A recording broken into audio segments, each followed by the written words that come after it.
Je te dis, si tu crois, tu verras. Chers amis, chers frères et sœurs, je voulais vraiment insister sur cette parole que nous venons d'écouter, comme je l'ai pris au commencement, Marc 11, verset 23. Quand vous priez, et si vous croyez en ce que vous dites et que vous ne doutez pas, alors vous le verrez s'accomplir. Voyez-vous, je vous expliquais hier dans mon enseignement, quand je parlais de la parole de Dieu. Je vous ai dit, Dieu soutient toutes choses par sa parole. Que la première parole qui doit soutenir notre prière, c'est d'abord la parole de Dieu. La parole de Dieu permet à la parole humaine, n'est-ce pas, de s'exprimer. Je vous avais dit que dans la plupart des cas, ce qui arrive, c'est que souvent c'est la parole humaine qui prend toute la place et souvent la parole de Dieu n'y est même pas. Mais dans la logique que vous venez d'entendre, la foi dont il est question ici, c'est celle qui vient de la parole.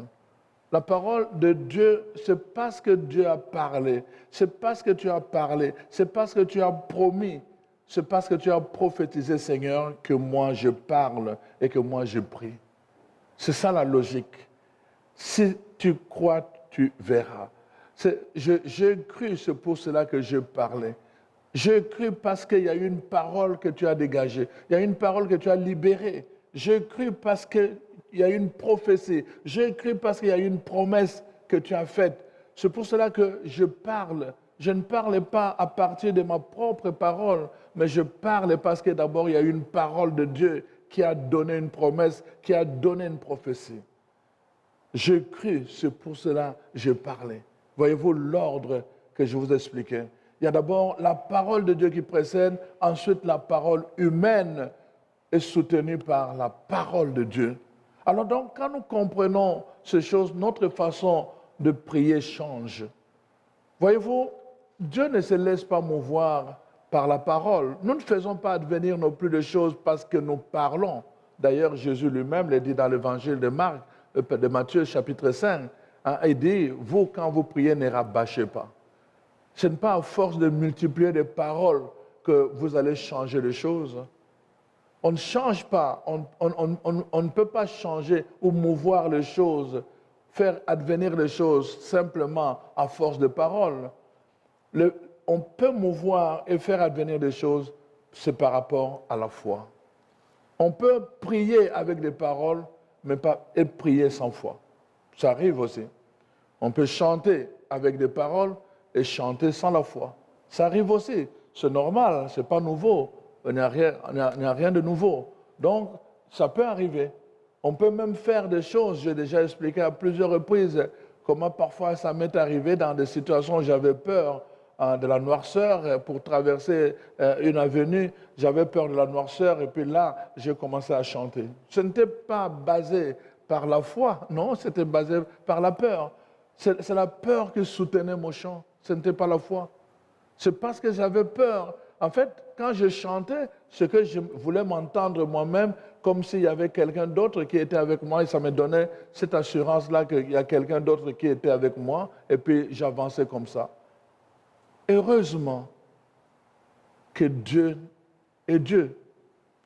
Heureusement, dans sa miséricorde, il peut me voir, et il peut voir la profondeur de mon cri, et dire non, cet enfant, il est encore un enfant, il ne comprend pas le principe qui régisse une prière, mais comme tout père, comme toute mère, n'est-ce pas, il peut prendre lui-même l'initiative de me venir en aide, parce que Dieu est Dieu, il fait ce qu'il veut, comme il veut, quand il veut, où il veut, il peut se le permettre.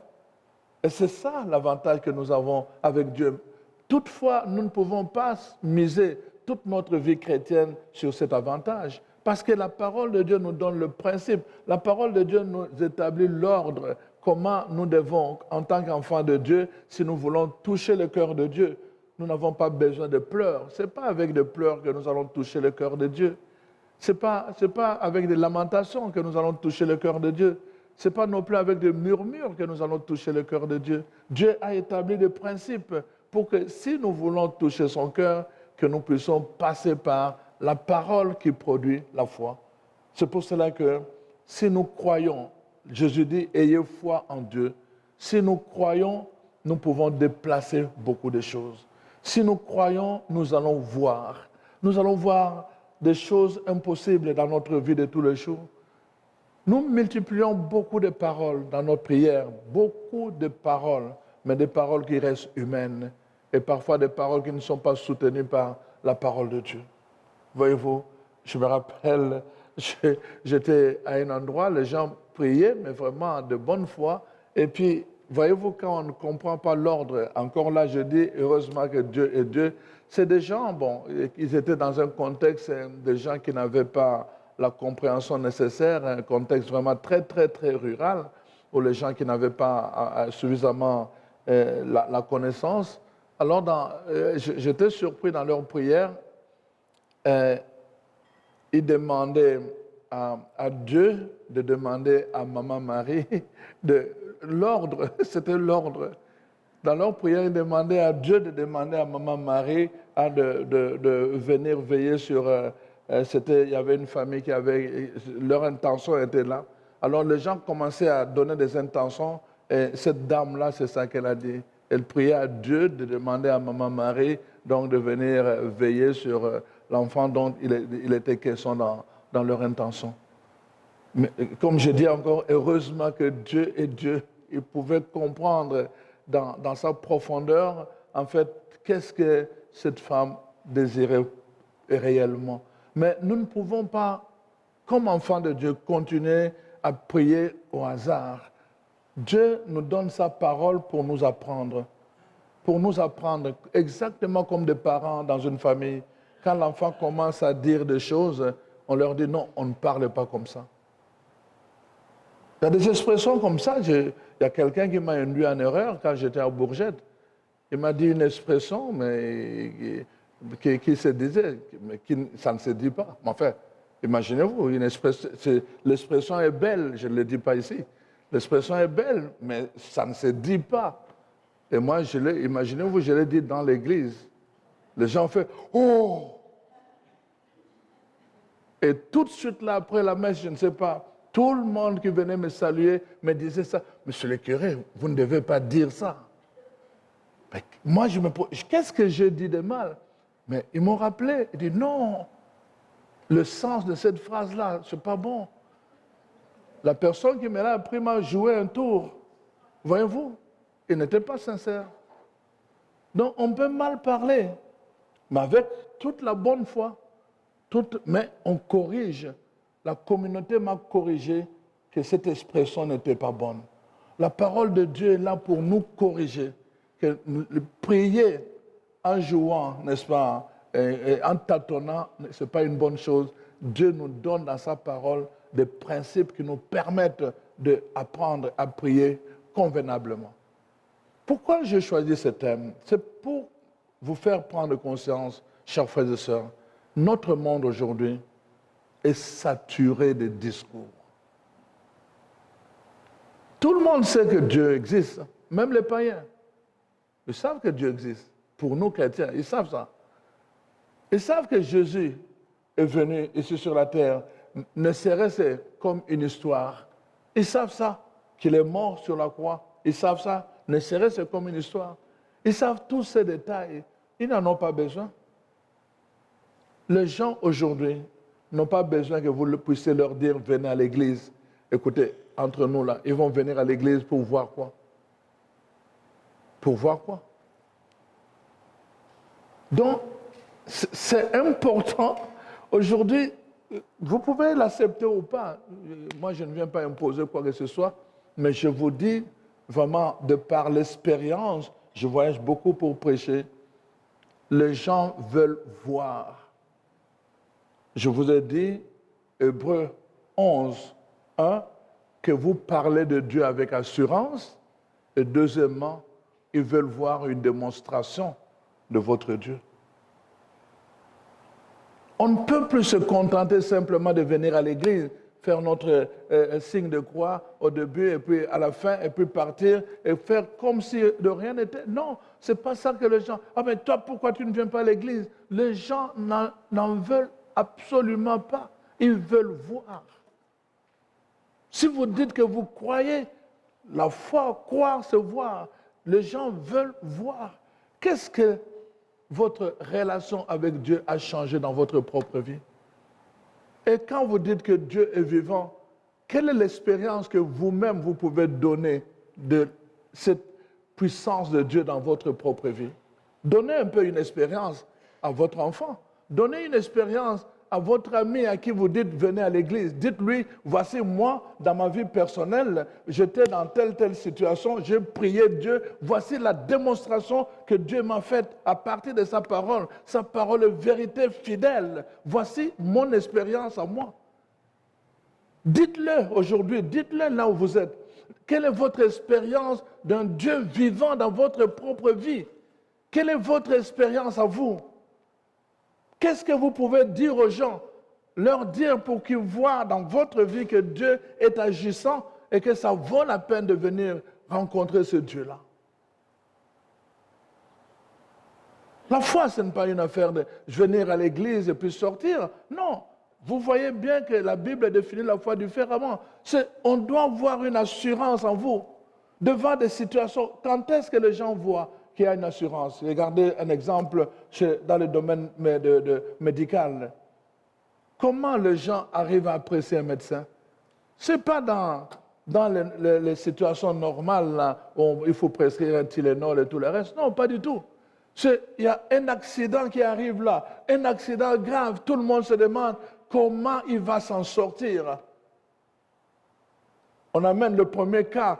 Voilà, le médecin se concentre et puis finalement, paf, quelques temps après, la personne sur qui on n'avait aucun espoir de survie, elle commence à manger, à parler, à boire, et puis il sort de l'hôpital, il commence à se promener. Ah, c'est tel médecin qui avait fait ça. La deuxième fois, un autre cas, le même médecin et tout le reste, c'est à partir de là que le médecin commence à donner, n'est-ce pas, à parler de lui. Il donne une crédibilité. Et alors, parce qu'il a une assurance maintenant. Le premier cas lui donne une assurance pour d'autres cas. Chaque fois que nous avons fait une expérience avec Dieu, cette expérience nous donne l'assurance pour d'autres expériences.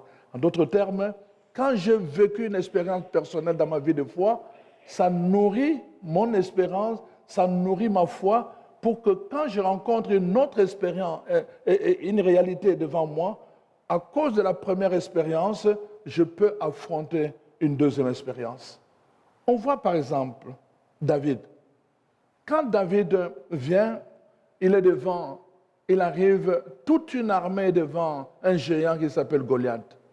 Et alors, voici la parole de Dieu décrit la scène. Goliath est là, et puis il fait un pas vers l'armée d'Israël. La Bible dit, l'armée il recule de 2 pas. Goliath a fait un pas, l'armée a reculé de 2 pas. Toute une armée devant une personne. David arrive, il observe cela. Il regarde. Qu'est-ce qu'il dit? Je vais affronter ce géant. Mais quelle est son expérience? Il dit, quand j'étais berger, il y a eu des lions et des ours qui venaient attaquer mon troupeau. Je courais vers eux, je prenais mon couteau, j'attaquais le lion, je le tuais.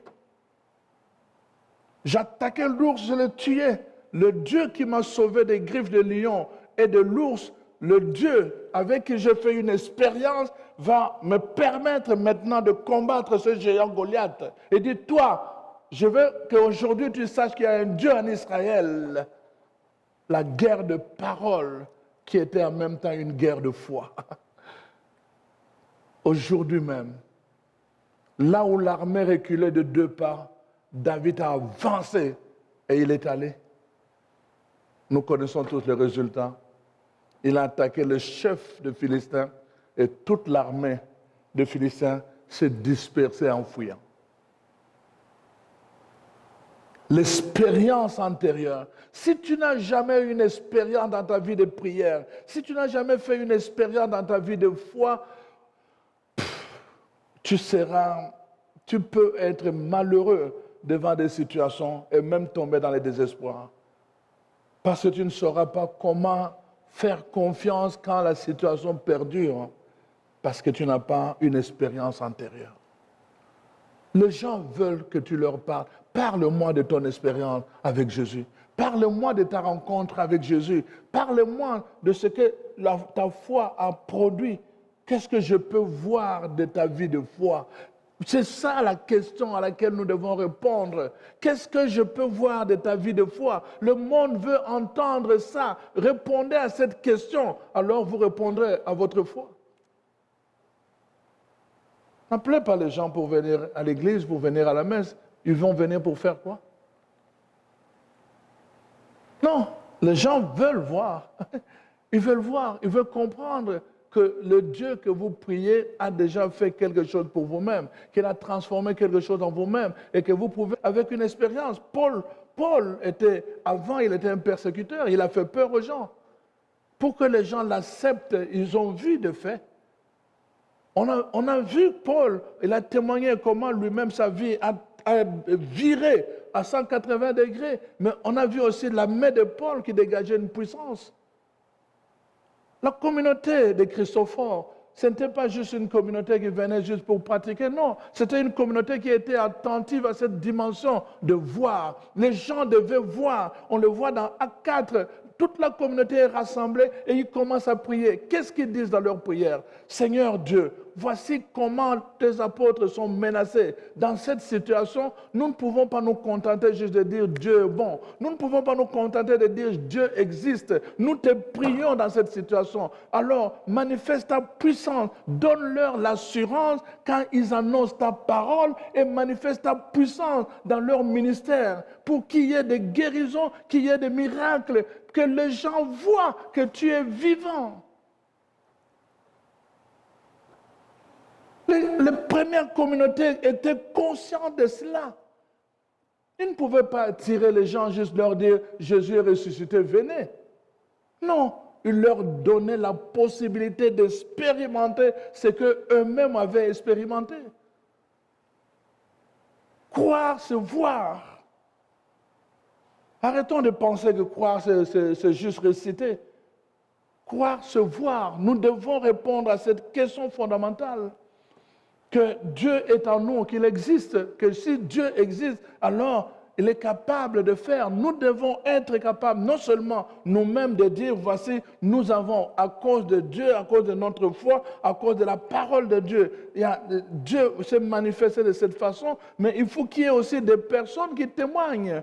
Des personnes qui témoignent comment ils ont été saisis par la puissance de la prière, comment ils ont été saisis par la puissance de la parole. Il faut qu'il y ait des... On est fatigué d'entendre de congrès en congrès, de ceci en ceci, et puis l'espace, on va faire des prophéties, et après, l'année après, il n'y a aucun témoignage. Est-ce que Dieu ment? Est-ce qu'il n'est pas là? Témoigner. C'est embêtant de voir que les gens ne veulent pas témoigner. Voyez-vous, je le dis souvent, les gens attendent pour témoigner une autre situation. Il y a un couple qui est venu, une famille qui est venue des États-Unis, de New York. Alors, ils sont venus chez moi parce que la jumelle avait un problème. Je ne sais pas, le médecin n'arrivait pas à trouver la cause. Mais elle s'est grattée tout le corps avec un peignoir, avec un grattoir. Donc, vraiment, imaginez-vous que cette jeune fille, était en fait enseignante aux États-Unis. Mais elle avait une maladie, elle devait se gratter avec un grattoir, tout le corps comme ça. Alors, et quand la mère m'a rencontré à New York, et puis finalement, on a arrangé, ils sont venus passer une semaine chez moi. On a passé un temps autour de la parole de Dieu. Et on a fait un jeûne de prière. On a vraiment demandé la miséricorde de Dieu et de nous donner la révélation. Nous avons prié. J'ai fait l'onction d'huile et tout le reste. Rien ne s'est passé. Absolument rien. Vous voyez, le jour où ils partent jusqu'à Montréal, ils prennent l'avion. Et ils arrivent à New York. Et puis après, je n'ai plus eu de nouvelles.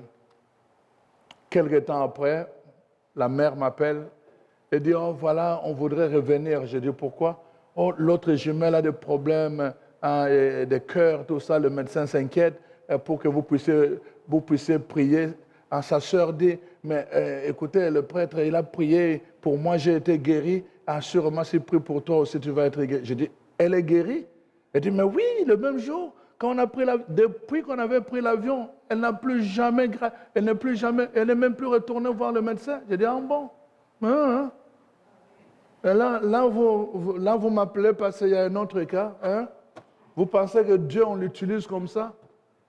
J'ai dit non. J'ai refusé. On a passé. Est-ce que vous pensez que je ne demandais pas pour moi? J'ai invoqué le nom de Dieu. Mais moi aussi, je dois remercier ce Dieu-là. Moi aussi, je dois lui rendre gloire, je dois lui rendre grâce, je dois lui dire merci, parce qu'une fois de plus, tu as prouvé que tu es vivant. Mais quand on ne dit rien, quand on ne témoigne pas, quand on attend tout le temps qu'il y ait un autre problème pour venir dire, ah, la fois passée, quand vous aviez prié pour moi, voici ce qui s'est passé. Quel peuple de Dieu nous sommes? Nous devons, la foi se nourrit. On ne témoigne pas pour glorifier une personne humaine. On témoigne pour nourrir la foi d'autres personnes, comme je vous ai dit, le témoin de la foi. Ça a été mis par écrit pour nous encourager, nous. On témoigne pour cela. C'est important que nous puissions apprendre à témoigner pour encourager d'autres personnes qui sont dans les mêmes situations, que Dieu n'a pas changé, il est le même. Voilà pourquoi, chers frères et sœurs, c'est important de revenir dans cette compréhension de la foi, l'assurance. Nous qui croyons en Dieu, nous devons marcher avec assurance. Voyez-vous, dans la parole de Dieu, Isaïe en particulier, il dit tout le temps ceci, redresser la tête. Redresser la tête parce que c'est l'attitude de quelqu'un qui marche avec assurance. Quelqu'un qui n'a pas l'assurance, qui a des problèmes. Je ne sais pas si vous faites attention. Vous allez voir la personne, la tête basse. Là. Mais il parle seul. Il parle seul, la tête abaissée comme ça. Mais Dieu dit relever la tête. C'est l'attitude de l'assurance. La foi, c'est une assurance. C'est une assurance. Quelle que soit la présentation, la façon dont l'ennemi vient vers moi, je dois avoir l'assurance. Comme disait quelqu'un, Daniel disait, hein, vous saurez qu'il y a un Dieu là-haut. Celui qui est en moi, celui qui est en moi est plus grand que le problème qui est dans. Il est plus grand. Ça me donne cette assurance. La première chose que les gens qui sont autour de moi doivent voir, c'est cette assurance. J'allais souvent en forêt avec mon père. Je l'accompagnais souvent. On allait parfois le matin, mais on rentrait tard la nuit. Mais en fait, je ne sais même pas si c'était tard, mais parce que dans de forêts denses, tu n'arrives pas à confondre si c'est vraiment tard la nuit ou bien même 18 heures peut être vraiment très très sombre. Et ça peut donner l'impression qu'on est 20 heures ou bien 21 heures. Alors je ne sais plus. Mais en tout cas, on rentrait tard. Bon, je maintiens ça. Mais j'étais avec mon père. Je ne sais pas lui s'il avait peur. Moi, je n'ai jamais eu peur. On entendait parfois des choses. Jamais. Ça ne m'a jamais effrayé. Pourquoi? J'étais avec mon père. Il était mon assurance. Il était mon assurance. Je n'avais jamais pensé que quelque chose pouvait nous arriver. Je n'avais jamais pensé qu'on pouvait être attaqué. Moi, surtout pas. Je n'avais jamais pensé cela parce que j'étais avec mon Père. Ça me donnait une assurance. La parole de Dieu est là pour nous donner une assurance. Dieu lui-même nous parle à travers sa parole pour nous dire n'ayez pas peur, ne craignez pas. Il nous dit dans Isaïe 41, ces ennemis qui vous combattent, n'ayez pas peur d'eux. Ne vous énervez pas à cause d'eux, je vais m'en occuper. Bientôt, vous ne les verrez plus jamais. Il nous dit dans Isaïe 43, il dit, peut-être vous aurez à traverser le feu. Même quand vous aurez à traverser le feu, je serai avec vous. Ça donne cette assurance. Peut-être vous allez traverser le fleuve. Même quand vous allez traverser le fleuve, je serai avec vous. Dieu n'a pas dit qu'il n'y aura pas de feu. Il n'a pas dit qu'il n'y aura pas de fleuve à traverser. Il n'a pas dit qu'il n'y aura pas de persécution. Il a dit que même vous avez ces choses-là, moi, je serai avec vous. C'est ça qui donne l'assurance.